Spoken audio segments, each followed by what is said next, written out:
வணக்கம். நம்ம இங்க பார்க்க வீடியோ தலைப்பு வயிற்றுப்போக்கு, அதாவது லூஸ் மோஷன் போறதுனால பைல்ஸ் வருமா?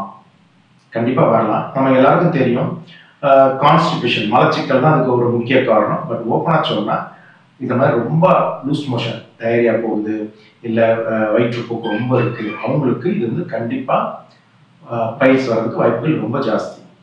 ஏன் அப்படிங்கிறத பார்ப்போம். முதல்ல ஹெமராய்ட்ஸ் இல்ல பைல்ஸ் அப்படின்னா என்ன அர்த்தம்? மூலம் அப்படின்னா என்ன அர்த்தம் அப்படின்னா, ரத்த நாளங்கள், அதாவது ரத்த குழாய், பிளட் வெசல்ஸ் அங்கிருந்து விரிஞ்சி இருக்கு. நார்மலா அங்க இருக்கிற ரத்த குழாய்கள் அங்க ஒரு ஃபோர்ஸ்னால விரிஞ்சிருக்கு. அது ப்ளீட் ஆகும். அதாவது பெயின்லெஸ் ப்ளீடிங், வலியே இல்லாம சொட்டு சொட்டா ரத்தம் போறது தான் பைல்ஸ். வலிச்சா அது மோஸ்ட்லி வேற ஏதாவது இருக்கலாம். பட் காம்ப்ளிகேட் ஆகும்போது பைல்ஸும் வலிக்கும். பட் ஃபிஷர் தான் வலிக்கும், எரியும்.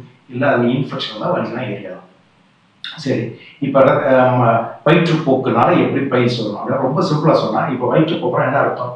தண்ணியா நமக்கு நிக்காம அடிக்கடி மோஷன் போகுது. ஸோ அப்போ என்ன அர்த்தம்? இப்போ சாப்பாடு, தண்ணி, ஆசிடு, சிறுகுடல் உள்ள என்சைம்ஸ், அடுத்தது பித்தம், இதெல்லாம் கீழே போகும்பொழுது நார்மலா பெருங்குடல்ல அப்சார்ப் ஆகி மோஷன் திடமா மாறும், அதாவது சாலிடா மாறும். இப்போ லூஸ் மோஷன்ல இந்த தண்ணி மாதிரி அப்படியே தண்ணியாவே வரும். ஸோ அப்போ அதில் ஆசிட் இருக்கும், என்சைம்ஸ் இருக்கும், பித்தம் இருக்கும், எல்லாம் இருக்கிறது. அது கீழே வரும்பொழுது அந்த மோஷன் போகிற இடத்துல படும்போது அந்த ஆசன வாயில்பட்டு புண்ணாகி ரணமாகி அதில் கிழிச்சு புண்ணாகி பைல்ஸ் வரலாம். ரெண்டாவது, ஃபோர்ஸாக வருது, கண்ட்ரோல் டக்குன்னு ஃபோர்ஸ், அந்த ப்ரெஷர், அதுலேயும் அந்த ரத்த நாளங்கள் விரிஞ்சி விழாற அளவுக்கு பைல்ஸ் வரலாம்.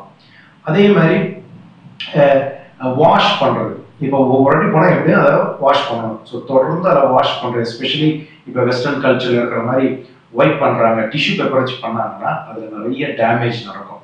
நம்ம இந்தியன் டைப்ல வாட்டர் வச்சு வாஷ் பண்ணும்போதும் அந்த இடத்துல பட்டு பட்டு பட்டு புண்ணாகி ரணமாகி அதுலேயும் இது மாதிரி பைல்ஸ் வரலாம்.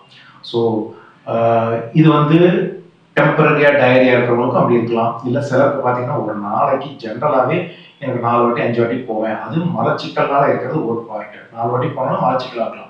பட் சிலருக்கு எப்பவுமே இப்போ ஒரு கிரானிக் பேங்க்ராடைட்டிஸ் உள்ளவங்க, அவங்களாம் எப்பவுமே சொல்லிருக்கோம், அவங்களுக்கு அப்பப்போ ஒரு லூஸ் மோஷன் போயிட்டே இருக்கும். அவங்களுக்கு இந்த மாதிரி பைல்ஸ் வர்றதுக்கு வாய்ப்புகள் ரொம்ப ஜாஸ்தி. ஸோ பிளட் வந்தா, இல்லை பிளட் வராமல் எனக்கு அங்கே ஒரு கட்டி மாதிரி இருக்கு, இல்லை மோஷன் சொல்லுவாங்க அந்த இடத்துல ஒரு மாதிரி அப்படியே ஒரு சதை மாதிரி வெளியே வந்துட்டு போகுது, அதெல்லாம் லூஸ் மோஷனுக்கு அப்புறம் இருந்தால் முக்கியமாக அது பைல்ஸாக இருக்கலாம். ஒரு டாக்டரை பார்த்து அங்கே எக்ஸாமின் பண்ணி அது கண்டுபிடிச்சிக்கிறது நல்லது. வணக்கம்.